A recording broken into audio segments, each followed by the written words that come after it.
Hi, I'm Shoestring Jay and welcome back to my channel where I talk about all things thrifty, frugal and money saving. And today I'm in my messy office. It's even messier than usual because I've been trying to pull stuff together and see what I need to quickly list before we pack stuff up to move and the things that can just be packed up to list later. So, I mean, actually I haven't got that much time now, so some of these things might just get put aside, but I just came across some nice, interesting, vintage and collectible type items, and I thought I would just show you them. So I'm going to start.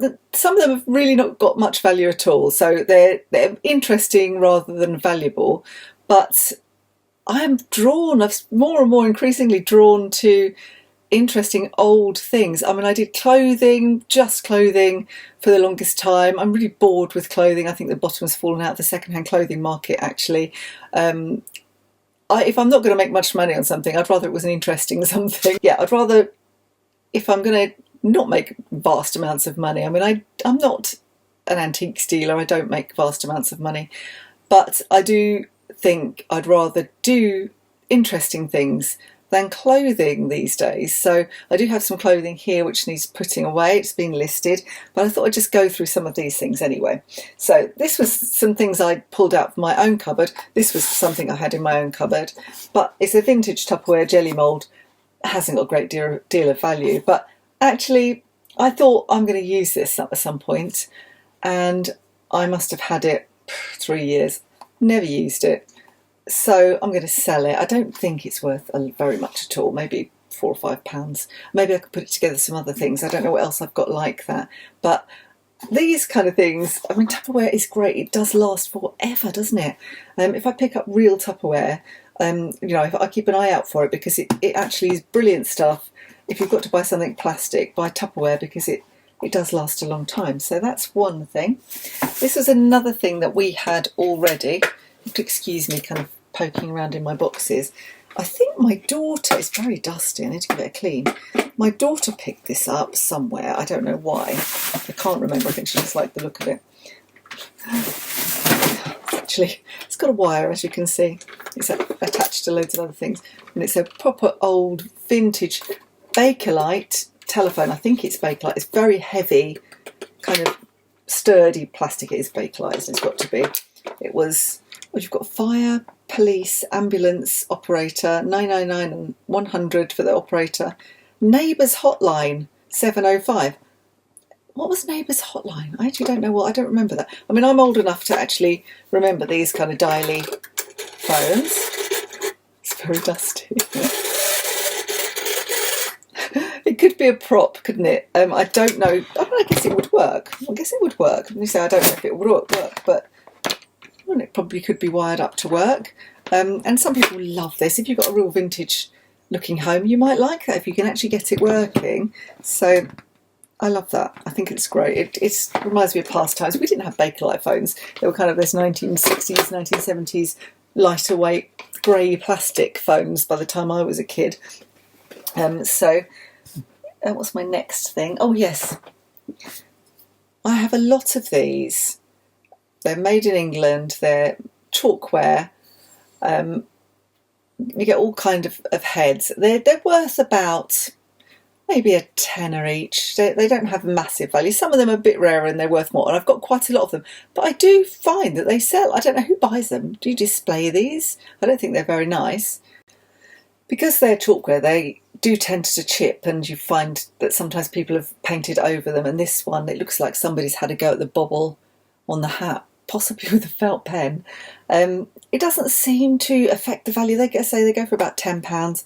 They have to be properly wrapped. A lot of them are Bossons. Bossons is the make that comes up most often. This one is not Bossons. I'm trying to think what the other make that comes up regularly is. Legends, which sometimes isn't marked. It does say made in England. So anything that's made in England, you know it's vintage, because we used to have a manufacturing industry, and now everything's made in China, which I don't like really. So I wish we had crafts, and we do have some crafts people making things, don't we? We have Etsy now, but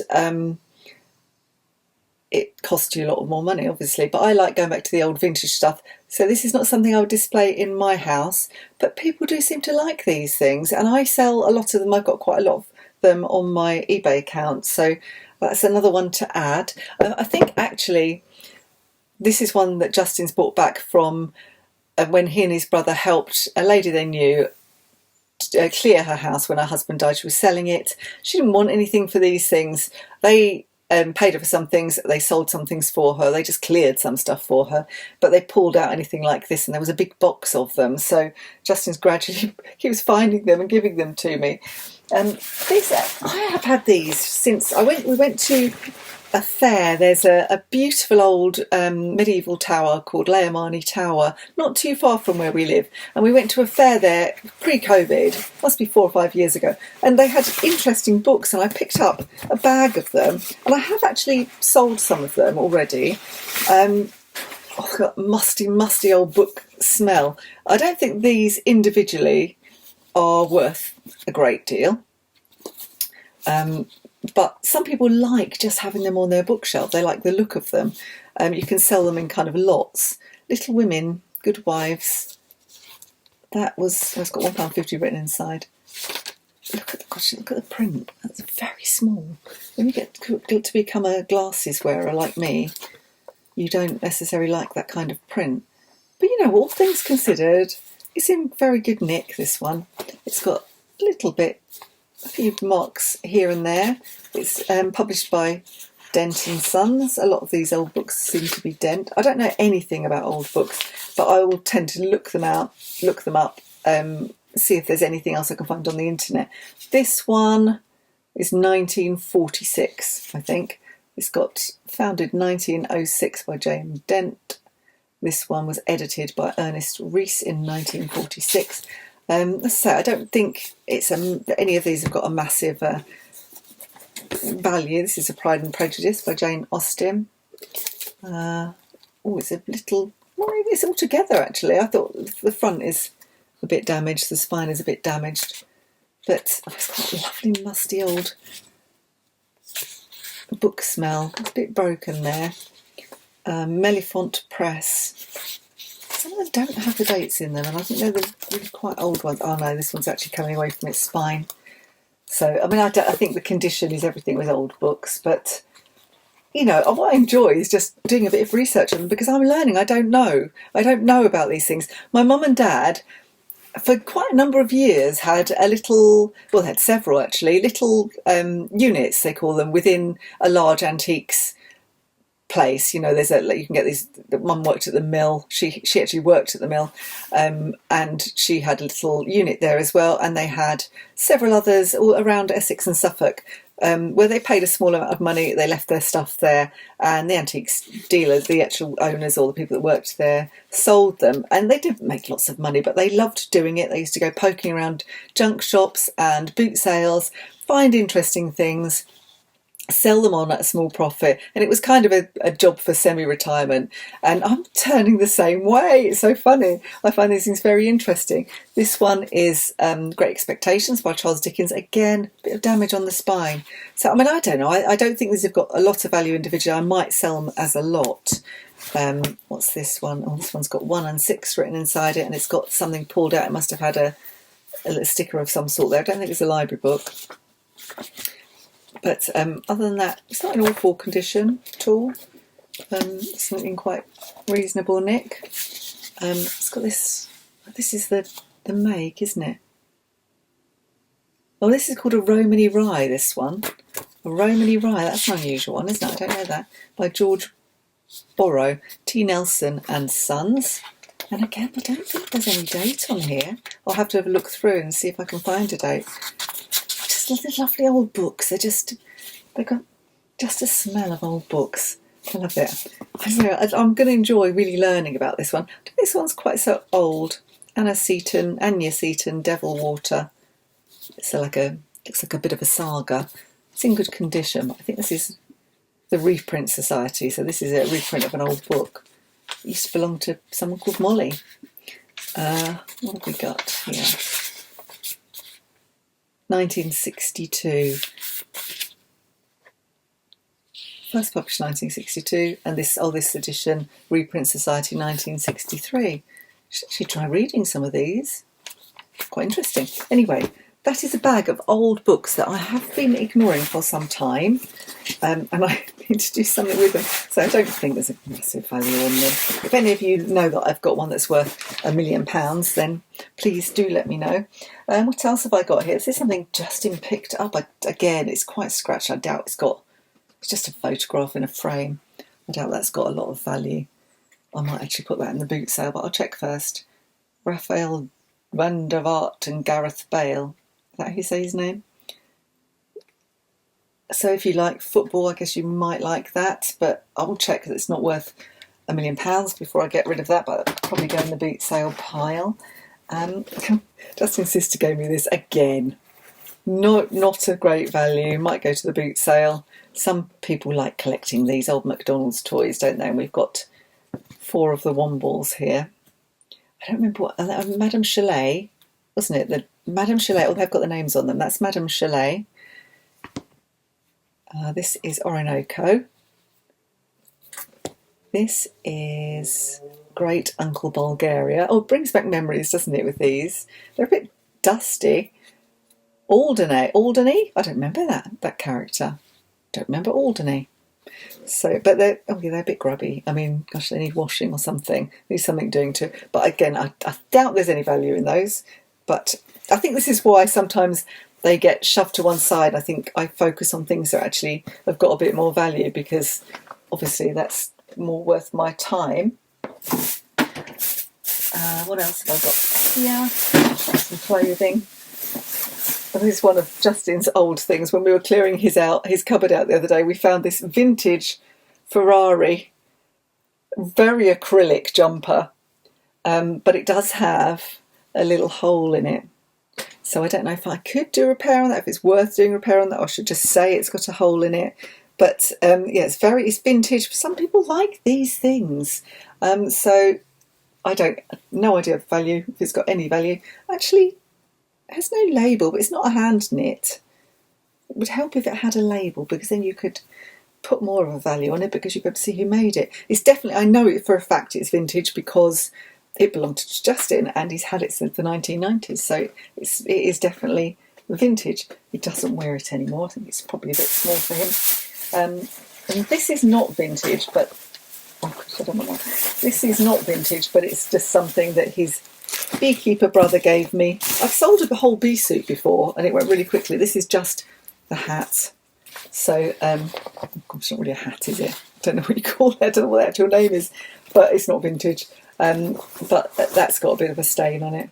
I don't know if you can't really wash that. I don't see how I can wash that. I could try and spot wash it. But, it's a very niche market, isn't it? But I sold a whole bee suit, which was a woman's small bee suit before. And this kind of equipment can be very expensive. And Jonathan's actually been Justin's brother, keeping bees for years and years and years, but has just decided to kind of slow it all down and tie it all up, and he's kind of stopped doing it now. So I guess he might give me a few more bits and bobs. I don't think this is worth anything. Now, I've watched, I don't know what she's calling herself these days. She's an eBay reseller. She used to be Shelster Rooney, Shel's World. I think she's changed her name again. But she puts together lots of different Harry Potter first editions and makes a bomb, the children's versions. Justin just gave me this adult cover the other day. I don't think they're worth that much individually, but I must look into, I've got loads of them actually sitting on the shelf that I need to put together as sets, because then they're probably worth selling. But I mean, Shell, she got something like £120, and they weren't new. They were all first editions of the children's covers and the whole set. And I was thinking, how? I mean, gosh, I must have dumped a load of, not dumped them, given them to the charity shop, a load of these kind of things, not really thinking they had any value. They were so mass produced. But I mean, this one, I have no idea. I have no idea. Justin gave it to me.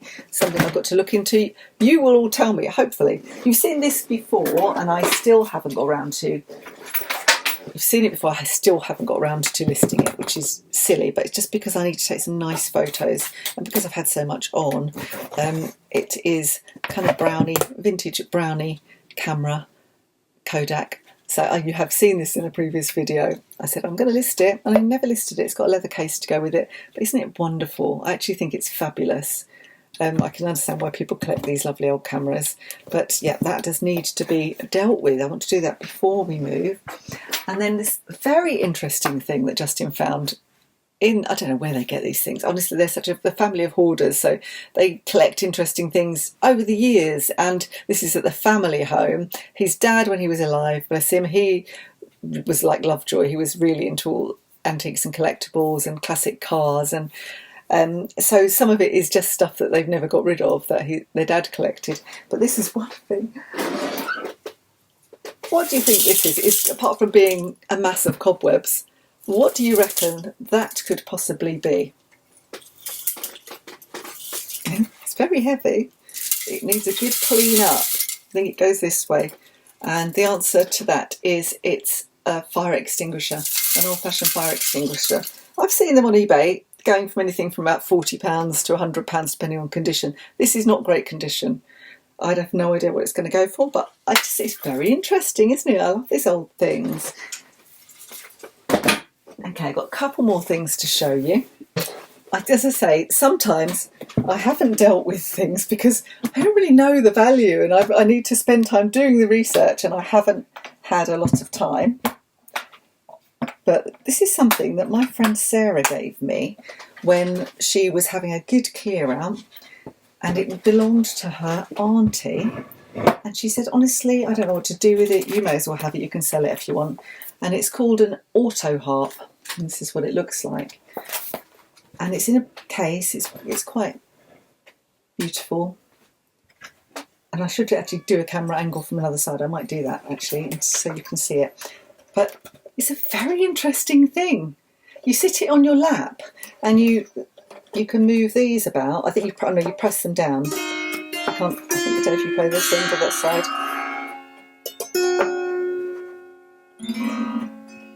As you can tell, I'm not a musician.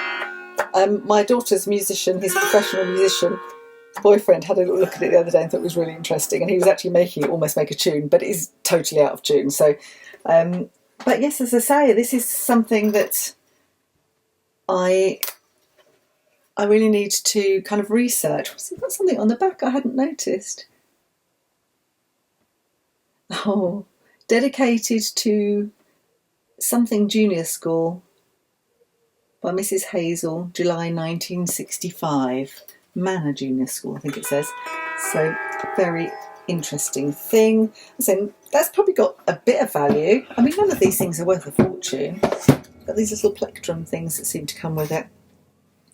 But I just love this old thing. I love them. It's just so interesting, aren't they? I will, when I come to put this together, I will film that from above so you can have a better look at it. Okay, so I'm very ashamed that I've got this thing here. It's been there so long, being unattended, that I cannot remember what it is. Oh God, but I can't get it open either. Oh yeah, here you go.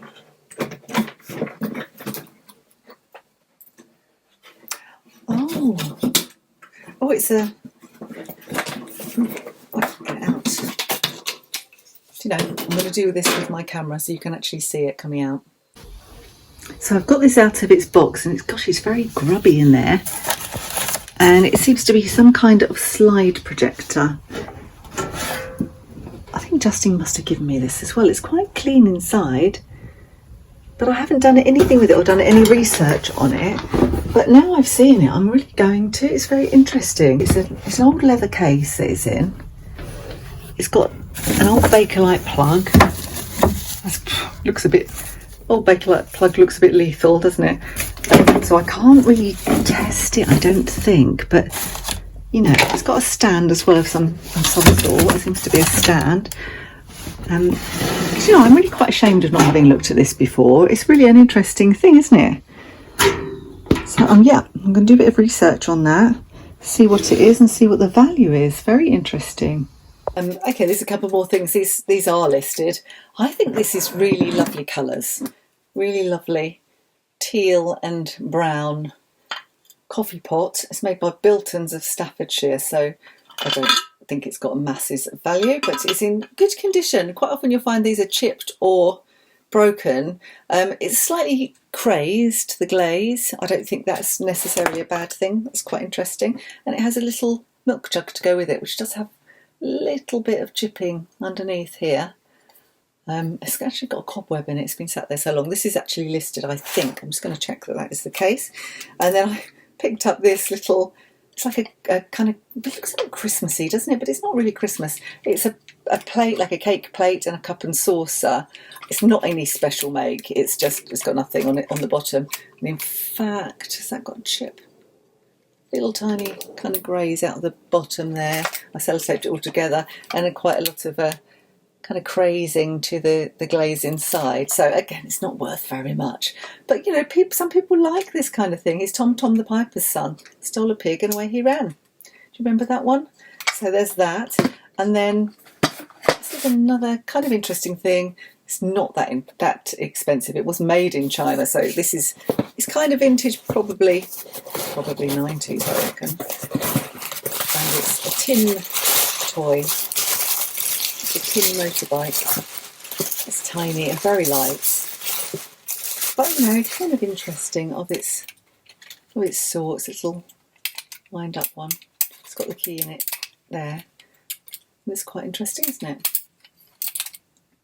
So there's lots of interesting things like that. So some of these things are listed. Sorry, this is terrible camera work, isn't it? Some of these things are listed. Some of them need to be listed. And then we have the odd job of having to kind of pack them up. Well, it's got to be at the last minute, or I've got to pack them loose so that if I sell anything, I can get to it and access it. So, yes. I'll put that back so that I don't lose it and it doesn't get damaged. So, yes, so that's it for now. That's all of my interesting bits and pieces from my office. So that's it for now. I hope you enjoyed that little peruse through some of my little vintage and collectible things that I'm hoping to sell for a little bit of a profit. A lot of those things were given to me, so I'm bound to get a profit. Some of them are not really worth the trouble of listing on eBay and will be going in the boot sale bag. You will have seen by now that I've actually got some estimates on prices for them. But of course, you know, these things really vary, so they are very much estimates. It depends, you know, with vintage things, they're quite unique. A lot of the time it just depends on finding the right customer and, you know, what someone's prepared to pay for them. The values can change a lot and go up and down. So anyway, if you've got any thoughts, or if you can give me any information about some of the things that I've shown, I would be very, very grateful to hear what you have to say. And if you like this kind of content, don't forget to give me the thumbs up and subscribe to my channel, and I will see you next time. Bye for now.